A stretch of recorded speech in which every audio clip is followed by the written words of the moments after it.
മനു ബബിതയെ കയറിപ്പിടിച്ച് നശിപ്പിച്ചു. അതെ, ബബിതയെ മനു ഗർഭിണിയാക്കി. അങ്ങനെ മനുവിൻ്റെ ഉള്ളിലുള്ള ആ മോശം സ്വഭാവം, ആരും അറിയാത്ത മോശം സ്വഭാവം പുറത്തു വരികയാണ്. ബാലചന്ദ്രനെ കാണാൻ അങ്ങനെ വീട്ടിലേക്ക് മനു വരുന്നു.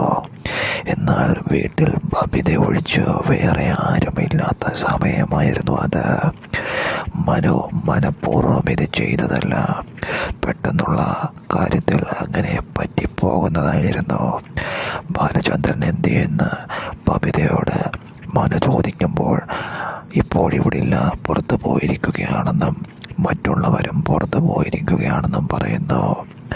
അങ്ങനെ മനു പോകാനിറങ്ങുമ്പോൾ ബബിത കുറച്ച് വെള്ളം കുടിച്ചിട്ട് പോകാമെന്ന് പറയുകയാണ്. മനുവേട്ട നിൽക്ക്, ഞാനിപ്പോൾ കുറച്ച് ചായയോ വെള്ളമോ എടുത്തു തരാമെന്ന് പറഞ്ഞുകൊണ്ട് മനുവിനെ അവിടെ ബബിത പിടിച്ചു നിർത്തുന്നു. അവിടെ മുതലായിരുന്നു കാര്യങ്ങൾ കൈവിട്ടു പോകുന്നത്.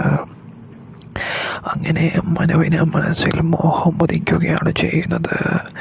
അതോടുകൂടി ബബിത തിരിച്ച് വെള്ളം കൊണ്ടുവരുമ്പോൾ മനുവിന് പെട്ടെന്ന് മനസ്സിൽ മോഹം ഉദിക്കുകയും ബബിതയെ കയറി പിടിക്കുകയും അവിടെ വെച്ച് ബബിതയെ കയറി പിടിച്ച് കെട്ടിപ്പിടിക്കുകയും അങ്ങനെ നശിപ്പിക്കുകയുമാണ് ചെയ്യുന്നത്. മനുവിന് പെട്ടെന്ന് അങ്ങനെ തോന്നുകയും ചെയ്യുന്നു. ബബിത കുതിറി മാറാൻ ശ്രമിക്കുന്നുണ്ടെങ്കിലും അതിന് സാധിക്കുന്നില്ല.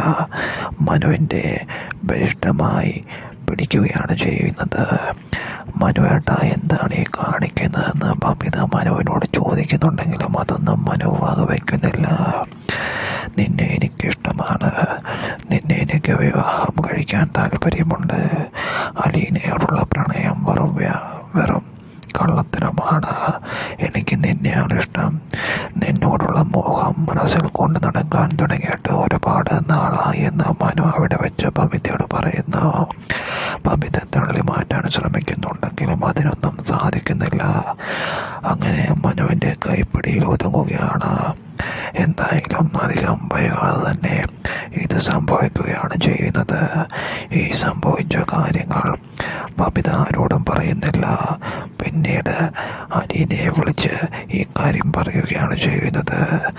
താൻ ജീവനേറെ സ്നേഹിച്ച മനു വേട്ടൻ ഇങ്ങനെ ഒരുത്തനാണെന്ന് അവിടെ വെച്ച് അലീനയെ മനസ്സിലാക്കുന്നു. പൊട്ടിക്കരഞ്ഞുകൊണ്ട് അത് കഴിഞ്ഞ് ബബിത ഓടി മാറുകയാണ് ചെയ്യുന്നത്.